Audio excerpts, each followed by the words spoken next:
Hello friends, welcome to Insight Maths. और आज मैं आपके लिए लेके आया हूँ एक बहुत ही ज़्यादा इंपॉर्टेंट वीडियो जो कि रिलेटेड है बिहार टीचर वैकेंसी से।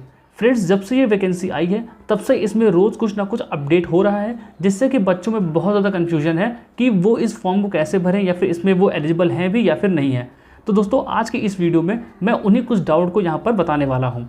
दोस्तों, सबसे पहला जो डाउट है बच्चों को वो है कि अदर स्टेट के बच्चे हमारे इस बिहार टीचर वैकेंसी में वो एलिजिबल हैं या फिर नहीं है। तो दोस्तों, अभी कुछ दिन पहले ही, मेरे ख्याल से 1 या 2 दिन पहले ही न्यूज़ आई थी कि जो भी अदर स्टेट के बच्चे हैं वो भी क्या कर सकते हैं, इस बिहार वैकेंसी में फॉर्म को फिल कर सकते हैं। मतलब कि वो सभी के सभी क्या हो गए हैं, एलिजिबल। जब ये वैकेंसी पहले आई थी तब उसमें ऐसा था कि सिर्फ बिहार का ही डोमिसाइल लगना था, यानी कि सिर्फ जो बिहार के बच्चे हैं वही इस फॉर्म को फिल कर सकते थे। लेकिन अभी करेक्शन हो करके यहाँ पर इसको दोबारा से बताया गया है कि जो भी बच्चे अदर स्टेट के भी हैं वो भी क्या कर सकते हैं, इसमें फॉर्म को फिलअप कर सकते हैं।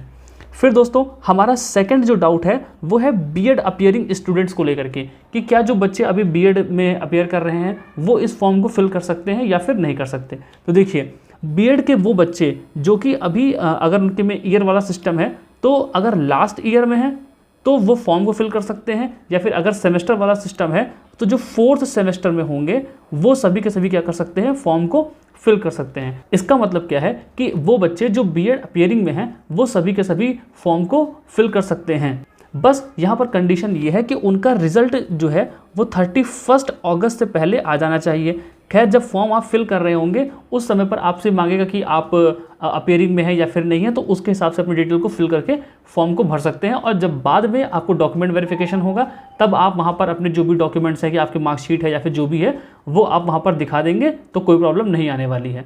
अब चलते हैं दोस्तों अपने अगले क्वेश्चन की तरफ, जो कि है अदर स्टेट जनरल एसटी या फिर एससी के बारे में। देखिए, यहाँ पर मैंने 3 की जगह पे 4 लिख दिया, यहाँ पर 3 कर देता हूँ। फ्रेंड्स, यहाँ पर ये प्रॉब्लम है कि क्या यूपी का जो बच्चा, जैसे मान लीजिए कि मैं यूपी का हूँ, अगर मैंने यहाँ पर जो कैटेगरी है मान लीजिए ओबीसी है, तो क्या मेरी ओबीसी कैटेगरी बिहार में जो फॉर्म भरूंगा वहाँ पर ओबीसी ही रहेगी या फिर कुछ चेंज हो जाएगी। देखिए, ये बात अच्छे तरीके से समझ लीजिए कि बिहार के अलावा किसी भी और स्टेट का बच्चा चाहे किसी भी कैटेगरी का हो, उसको कंसीडर किया जाएगा जनरल कैटेगरी के हिसाब से ही। अगर आप यूपी में ओबीसी हैं, एससी हैं, एसटी हैं, किसी भी कैटेगरी से बिलोंग करते हैं, लेकिन जब आप बिहार में फॉर्म भरेंगे तो वहाँ पर आपको एक जनरल कैंडिडेट के हिसाब से ही इंक्लूड किया जाएगा, काउंट किया जाएगा।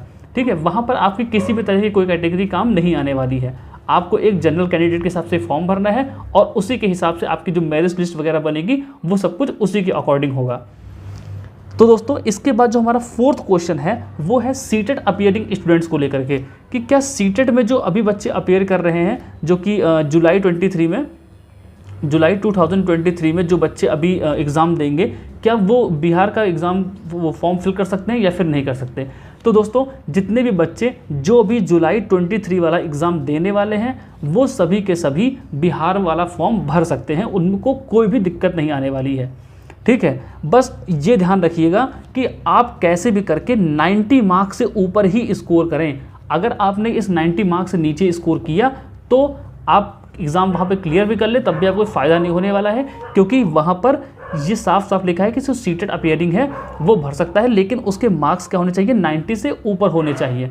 ठीक है, और 90 से ऊपर क्यों होने चाहिए, क्योंकि यहाँ पर अगर आप यूपी में हैं या फिर किसी भी और स्टेट में हैं और अगर आपकी कैटेगरी ओबीसी है, एससी है, एसटी है, ठीक है, तो सीटेड में अगर आप 90 नंबर से कम लेके आएंगे, अपनी कैटेगरी वाइज तो आप भले ही क्वालिफाई कर लें, लेकिन जब आप बिहार में फॉर्म भरेंगे तो वहाँ पर आपको आपकी कैटेगरी के हिसाब से नहीं काउंट करेगा, वहाँ पर आपको काउंट करेगा एक जनरल कैंडिडेट के हिसाब से। तो अगर आप यहाँ यूपी में या फिर किसी भी और स्टेट में अगर आप अपनी कैटेगरी के हिसाब से क्वालिफाई करते हैं तो वहाँ पर बिहार में जब इसका वो बनेगा वहाँ पर आप क्वालिफाई नहीं कर पाएंगे। इसलिए कोशिश करिएगा कि 90 मार्क्स से ऊपर ही आपके आ जाएँ। उसके बाद यहाँ पर जो हमारा 4th क्वेश्चन है कि 5th क्वेश्चन है कि ओबीसी एसटी जो भी हैं 90 मार्क्स से जिनके कम है वो क्या करें। देखिए, 90 मार्क्स से जिनके कम है, अगर उन्होंने फॉर्म भर रखा है तो वो यही कोशिश करें कि 90 मार्क्स से ऊपर ले करके आएँ। और वो सभी कैंडिडेट जिनका सीटेड में यहाँ यूपी के या फिर किसी और स्टेट के हिसाब से कैटेगरी वाइज तो कंप्लीट है, मतलब कि क्वालिफाई है एग्ज़ाम, लेकिन 90 मार्क्स से कम है और उन्होंने यहाँ पर अभी फॉर्म फिल भी नहीं किया जुलाई 23 वाला।